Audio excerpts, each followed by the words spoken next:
दोस्तों नमस्कार, मैं हूं दीपक और आप देख रहे हैं योर ऑनलाइन पार्टनर।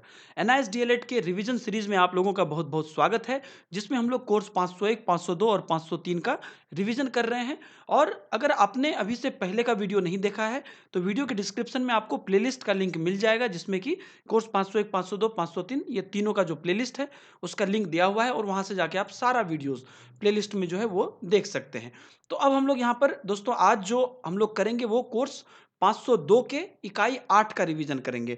तो इसमें जो है बेसिकली अधिगम क्रियाओं का नियोजन, मतलब कि जब आप बच्चों को पढ़ाते हैं तो आपको क्या सब व्यवस्था करनी पड़ती है उसके बारे में पढ़ेंगे, जिसमें कि पढ़ने की जो सामग्री है, डायरेक्ट जो पाठ्य पुस्तक है उसके बारे में देखेंगे। और उसके साथ साथ सहायक सामग्री जो होती है, मतलब कुछ अलग ही सामग्री जो होती है जो कि पढ़ाने में सहायता करती है, उसे देखेंगे। पढ़ने की रूपरेखा कैसा होना चाहिए, मतलब लेसन का जो स्कीमा होता है वो कैसा होना चाहिए। और उसके साथ साथ पाठ योजना, जो आप लोग लेसन प्लान बोलते हैं, वो कैसा होना चाहिए।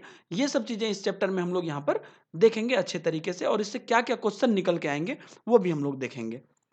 तो पहला जो क्वेश्चन दोस्तों यहाँ पर से निकल के आएगा 5 नंबर का, वो होगा कि पाठ्य सहगामी क्रियाओं का आयोजन और नियोजन। तो मतलब कि आप जो पढ़ाते हैं तो पढ़ाने का जो डायरेक्ट सामग्री है जिसे कि पाठ्य पुस्तक बोलते हैं, और उसके साथ साथ जो सहायक सामग्री है, इन दोनों का किस प्रकार से आयोजन नियोजन किया जाए। तो इसके बारे में अगर आप देखें तो दोनों प्रकार की गतिविधियों को उपयुक्त फोकस और जोड़ दिया जाए। मतलब जो डायरेक्ट पाठ्य सामग्री है, पाठ्य पुस्तक है, उसके साथ साथ जो सहायक सामग्री है, दोनों को जो है उपयुक्त फोकस दिया जाए।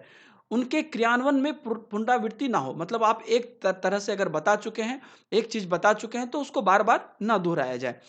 कार्यों और उद्देश्य के आधार पर दोनों एक दूसरे के पूरक हैं। मतलब जब आप कार्य, जो उद्देश्य है आपका पढ़ाने का, वो है कि पाठ्य पुस्तक में जो सब्जेक्ट है, जो मैटर है, वो समझ में आए। उससे रिलेटेड आप जो पाठ्य का जो सहायक सामग्री है उससे पढ़ाते हैं, तो ये दोनों एक दूसरे से रिलेटेड हैं। उपलब्ध समय तथा संसाधनों के अधिकतम उपयोग हेतु स्थान है। विद्यालय में पाठ्य सामग्री क्रियाओं के आयोजन हेतु निम्न 4 महत्वपूर्ण बिंदुओं पर ध्यान देने की आवश्यकता है। तो जो नियोजन है उसमें आप 4 बातें यहाँ पर है। पहला है न्यायपूर्ण ढंग से क्रियाकलाप का चुनाव करना, कि बिल्कुल आप ये सोचें कि किस प्रकार का क्रियाकलाप यहाँ पे करवाया जाए, जिससे कि जो पाठ्य है, जो उद्देश्य है पढ़ाने का, वो पूरा हो सके। अगला है कि गतिविधियों के आयोजन संचालन हेतु समय तथा स्थान की उपलब्धता। तो जो गतिविधि आप करा रहे हैं, क्रियाकलाप करा रहे हैं, उस हिसाब से आपके पास सारा चीज़ें, सारी मटेरियल, जिसे हम लोग टीएलएम टीएलएम भी बोलते हैं, और जो भी वहाँ पर आपको चीज़ चाहिए वो चीज़ वहाँ पर उपलब्ध है कि नहीं, समय और जगह, वो भी चीज़ें यहाँ पर महत्वपूर्ण रखती है। अगला है कि अभी प्रेरणा की उपलब्धता। इस चीज़ के लिए आपको प्रेरणा होनी चाहिए, इस चीज़ के लिए लोगों के मन में एक एक्साइटेशन होनी चाहिए, एनर्जी होनी चाहिए, जिससे कि वो चीज़ें सीखने के लिए इंटरेस्ट रहता है। अगला इसमें पॉइंट है कि सुझाव या पृष्ठपोषण का प्रावधान। तो कोई भी जब आप गतिविधि कराते हैं, क्रियाकलाप कराते हैं, तो उसमें सुझाव की आवश्यकता होती है उसे अच्छे ढंग से कराने के लिए, तो उसका भी प्रावधान यहाँ पर होना चाहिए, जिससे कि हम लोग एक अच्छा पाठ्य सामग्री क्रियाओं का आयोजन, यानी कि पढ़ाने की डायरेक्ट सामग्री और जो सहायक सामग्री है उसका नियोजन बोलते हैं। अगला जो क्वेश्चन यहाँ पे निकल के आएगा वो पाठों की रूपरेखा से आएगा, कि किस प्रकार से आप पाठों की रूपरेखा बनाते हैं। तो बेसिकली 2 प्रकार की होती है, एक तो मासिक रूपरेखा, एक होता है वार्षिक रूपरेखा। तो पाठ्य की मासिक रूपरेखा और वार्षिक रूपरेखा में क्या अंतर है और इसकी आवश्यकता क्यों पड़ती है, इसके बारे में हम लोग यहाँ पर देखेंगे, जो कि यहाँ पे इंपॉर्टेंट क्वेश्चन आपका बन के आएगा। तो पाठों की अगर मासिक रूपरेखा देखें तो उसमें क्या-क्या चीज़ें आती है, क्या-क्या चीज़ें ध्यान देने की भी आवश्यकता है, वो है कि विषय से संबंधित सिलेबस का अध्ययन करें तथा पूरे सत्र के दौरान पढ़ाई जाने वाली इकाइयों की सूची बनाएं। ये मासिक के अंतर्गत हम लोग देख रहे हैं, पाठों की मासिक रूपरेखा के अंतर्गत। अगला पॉइंट है कि इकाईवार तथा उप इकाईवार आवश्यक कालांशों की संख्या तथा उनके शिक्षण हेतु निश्चित करें। इस क्रिया में विषम की महत्ता, विषय वस्तु की मात्रा, प्रत्येक इकाई की अवधारणा आदि पर ध्यान देना आवश्यक है। मतलब क्या विषय वस्तु है, उसका कौन सा यूनिट आप पढ़ा रहे हैं, उसमें क्या चैप्टर है, उस चैप्टर में क्या पॉइंट्स है, इस पर जो है उप इकाई जिसे बोलते हैं, उस पर ध्यान देने की आवश्यकता है कि वो अच्छे तरीके से कन्वे हो। अगला है कि इन सभी इकाई के शिक्षण हेतु अधिकांश आवश्यक कुल कालांशों की संख्या निश्चित करें, कि कितनी समय इसके लिए चाहिए, 1 दिन में या 1 महीने में। 1 महीने के अंतर्गत जब आप ये करेंगे तो महीने का टारगेट आप इसमें बना के रखेंगे। अगला है कि इन कालांशों को ध्यान में रखते हुए पढ़ाई जाने वाली इकाई को क्रम के अनुसार महीना में विभाजित करें तथा यह सुनिश्चित करें कि उस महीने में कितने कालांश उपलब्ध हैं। तो महीने में यहाँ पे डिवाइड करने के लिए बोला जा रहा है पढ़ाने की इकाइयों को, और उस महीने के अंतर्गत आप कितना पढ़ा पा रहे हैं और कितने समय की आवश्यकता है उसे ध्यान देने देने की बात है। जहाँ तक वार्षिक रूपरेखा की बात है, तो इसमें पूरे सत्र के दौरान विषय के शिक्षण अधिगम हेतु कितने कालांश उपलब्ध हैं, मतलब पूरे साल में कितने कालांश उपलब्ध हैं वो यहाँ पे देखा जाता है। पहला वाला क्या था, वो पूरे मंथ में कितने कालांश उपलब्ध है वो देखा जाता था। इसमें और क्या है कि सत्र में निर्धारित समय अवधि के भीतर विषय शिक्षण तथा अन्य निर्देशात्मक क्रियाओं को पूर्ण करने हेतु आवश्यक कालांशों की संख्या के बारे में यहाँ पे बोला गया है कि कितनी समय चाहिए, कितना कालांश चाहिए, कितना एक क्लास में कितना समय चाहिए, उस हिसाब से एक महीना में कितना चाहिए, वो पूरा जोड़ के एक साल में कितना चाहिए, उस समय अवधि की यहाँ पर जो एनालिसिस करने की आवश्यकता है। अगला है कि सिलेबस में सम्मिलित विषय की आवश्यकताओं तथा उप अवधारणाओं के आधार पर संबंधित विषय की प्रकृति तथा क्षेत्र, विभिन्न पाठों में निहित विषय वस्तु की मात्रा, विद्यार्थियों को प्रदान किए जाने वाले अधिगम अनुभव, शिक्षण अधिगम प्रक्रिया के प्राप्य उद्देश्य। तो सिलेबस में जो भी आवश्यकता है उसके लिए जो भी विषय वस्तु की ज़रूरत है, कितनी मात्रा की ज़रूरत है, और जो विद्यार्थियों को आप अधिगम अनुभव प्रदान करते हैं, मतलब पढ़ाई से रिलेटेड एक्सपीरियंस प्रदान करते हैं, और अधिगम प्रक्रिया के प्राप्य उद्देश्य, जो पढ़ाने के बाद क्या उद्देश्य है हमारा कि बच्चे किस प्रकार से सीखें, उन चीज़ों को यहाँ पर ध्यान देने की पूरे साल में, कि मतलब मान लीजिए कोई बच्चा थर्ड क्लास में है, थर्ड क्लास में पास करने के बाद बच्चा क्या क्या जानने योग्य हो जाए, उस अधिगम आवश्यकता को पूर्ति करने की आवश्यकता है। अगला है कि सिलेबस में प्रदत्त विषय के शिक्षण हेतु उपलब्ध साधन एवं सामग्री होनी चाहिए, कि पूरे साल में जो सिलेबस है उस सिलेबस के हिसाब से आपके पास सारी सामग्री उपलब्ध है या नहीं है। ये यहाँ से एक इंपॉर्टेंट क्वेश्चन आपके लिए निकल के आता है। अगला जो क्वेश्चन यहाँ पर है वो पूरा ऑल ओवर है कि पाठ्य की रूपरेखा बनाते समय आपको किन किन बातों का ध्यान देने की आवश्यकता है। तो इसके लिए आपको विषय संबंधी शिक्षण और अधिगम क्रियाओं के लिए पूरे शैक्षिक सत्र में सप्ताहवार तथा महीनेवार उपलब्ध वास्तविक कार्य दिवसियों की संख्या देखनी चाहिए, कि मतलब पूरे साल में हर महीने में कितना कार्य दिवस है और उस हिसाब से हर सप्ताह में कितना कार्य दिवस है। प्रदत्त विषय वस्तु के शिक्षण तथा विषय अधिगम की सुविधाजनक बनाने हेतु आवश्यक कुल कालांश की संख्या। तो उसके बाद अब आप देखेंगे कि जो आपको सिलेबस है उस हिसाब से आपको कितना समय लगेगा।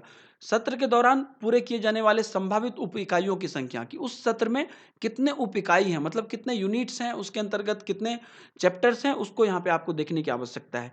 इकाईवार अवधारणा की मात्रा, जिससे यह निश्चित होता है कि इकाईवार विषय वस्तु के प्रभावी तथा सफल शिक्षण हेतु पर इकाई आवश्यक कालांशों की संख्या, कि मतलब अच्छे तरीके से पढ़ाने के लिए एक तो आपने देख लिया कि कितना समय उपलब्ध है, उसके बाद आप ये देखेंगे कि उसे अच्छे तरीके से पढ़ाने के लिए कितना समय लगेगा और उसे किस प्रकार से आप मैनेज कर सकते हैं समय अवधि के अंतर्गत।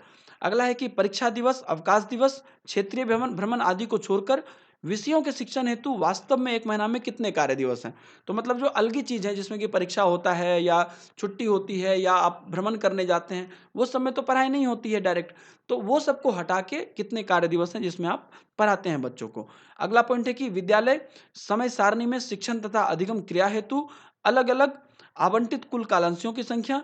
तो डिफरेंट डिफरेंट जो पढ़ाने से रिलेटेड चीज़ें हैं, किसके लिए कितना समय आपको यहाँ पर मिल रहा है, महीनेवार पढ़ाई की जाने वाली इकाइयों की संख्या की पहचान करना, और उसके बाद है उपरोक्त मुख्य मानदंडों के आधार पर पाठ्यों की मासिक रूपरेखा निम्नलिखित प्रकार से बनाई जाती है, जिसमें कि विषय, कक्षा, पाठ्य पुस्तक का नाम, और वहाँ पर आप एक कॉलम बना के किस माह में क्या इकाई पूर्ण की गई, क्या-क्या दिन थे, मतलब कि किस दिन को पढ़ाई की गई और उसके लिए कितनी आवश्यक समय की ज़रूरत थी और वो पूरा हुआ कि नहीं हुआ, अगर नहीं हुआ तो उसका क्या रीज़न है। तो ये सब चीज़ें यहाँ पर आप एक फॉर्मेट बना सकते हैं, जिससे कि आप क्लियर कट देख पाएँगे कि क्या अधिक समय की ज़रूरत थी या समय मतलब ज़्यादा हो गया, या उसमें किस प्रकार से पूर्ण हुआ या कोई लापरवाही हुई। सब चीज़ वहाँ से आप एक लाइन से देख के उसे ला सकते हैं अपने माइंड में कि हाँ, इस तरीके की यहाँ पर आवश्यकता है।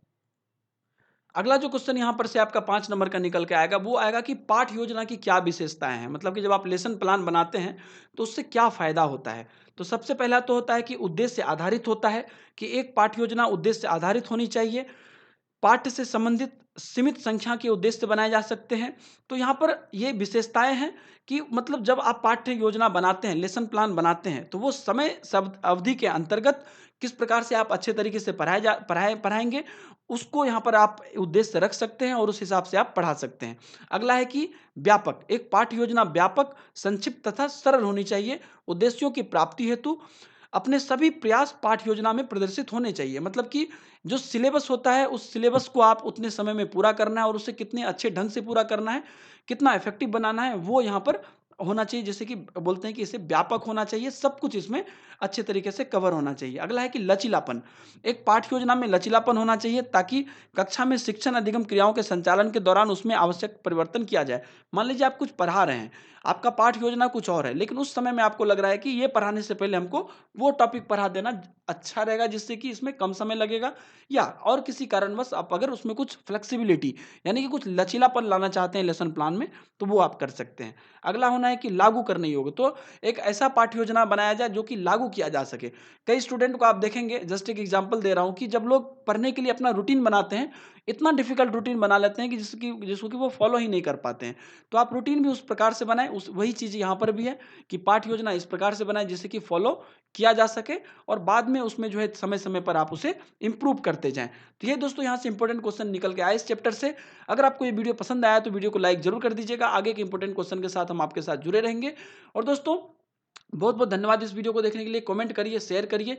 जो हमारे नए मेहमान हैं चैनल पे, आपसे रिक्वेस्ट है कि वीडियो के नीचे में आपको रेड कलर का सब्सक्राइब बटन दिख जाएगा, वहां से आप चैनल को सब्सक्राइब कर सकते हैं। और सब्सक्राइब करने के बाद बगल में बेल आइकन आएगा, उसे दबा देंगे तो आगे की वीडियो की नोटिफिकेशन मिलती रहेगी। मिलते हैं नए वीडियो में, दीजिए इजाजत। Bye bye. जय हिंद।